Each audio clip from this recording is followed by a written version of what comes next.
Hey everyone, and welcome back to the channel. Today, we're diving deep into one of the most fascinating and complex rivalries in the modern world. The automotive trade relationship between the United States and Japan. It's a story packed with innovation, competition, and massive economic shifts that have literally changed the way the world drives. So, buckle up, because this is going to be quite a ride.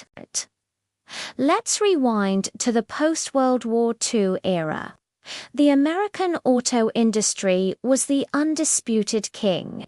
Think big, powerful, stylish cars from Detroit's Big Three: General Motors, Ford, and Chrysler.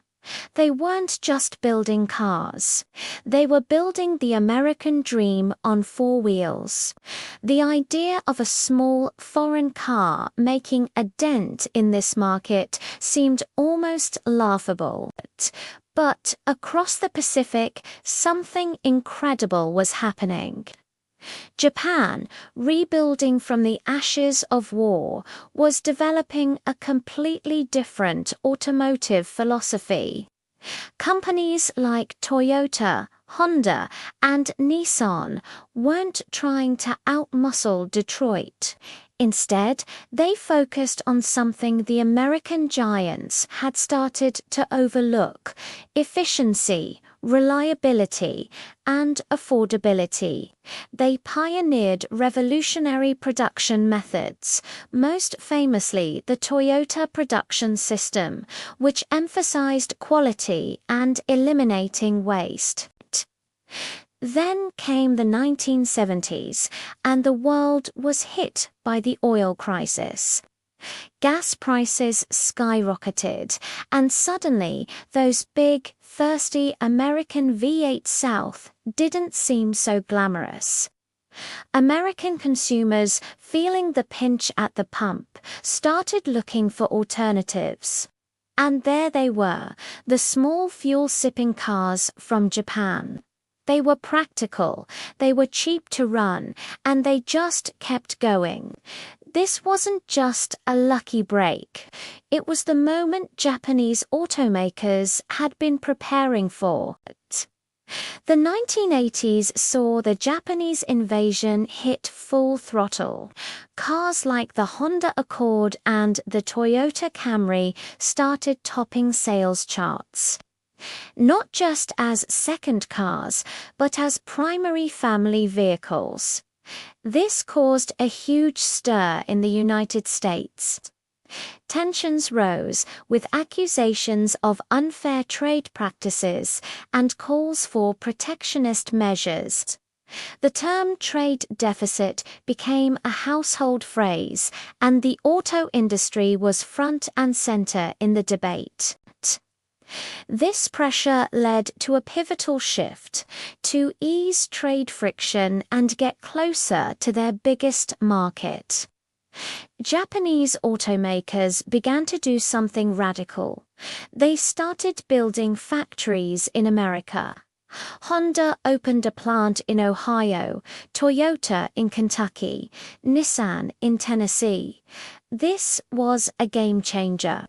Suddenly, these foreign companies were creating American jobs, using American suppliers, and becoming part of the local economic fabric. A transplant industry was born. The competition forced the American Big Three to wake up.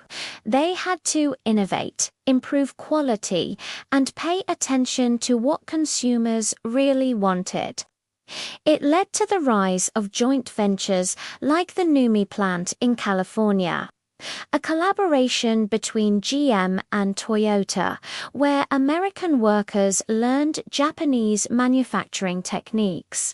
The rivalry, while tense, ultimately made the entire global auto industry better and more competitive. Fast forward to today, and the relationship has evolved again. The lines have blurred completely. Is a Honda Odyssey built in Alabama an American car or a Japanese car? What about a Ford Focus assembled in Mexico with parts from all over the world? The focus has shifted from national identity to global supply chains. And now we're on the cusp of the biggest revolution yet: electric vehicles, or EVs. This is the new battlefield.